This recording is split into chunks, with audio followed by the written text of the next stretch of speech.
are many half-truths and misbeliefs about employee engagement. Today, at the AmCham HR Dream Day, we gathered with more than 100 HR professionals from abroad and from Hungary to discuss interesting topics about engagement and analytics. Actually, it was a very beneficial day, and we learned by the end of the day that we didn't decide about our future, but about our habits. Our habits will decide about our future.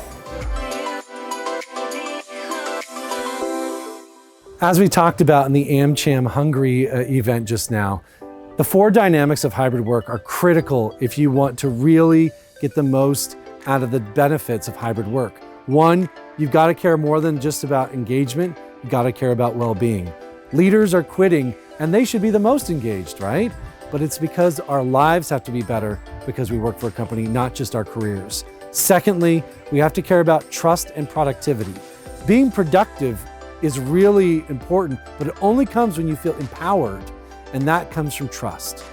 Third, relationships and culture. We have to care about social well-being.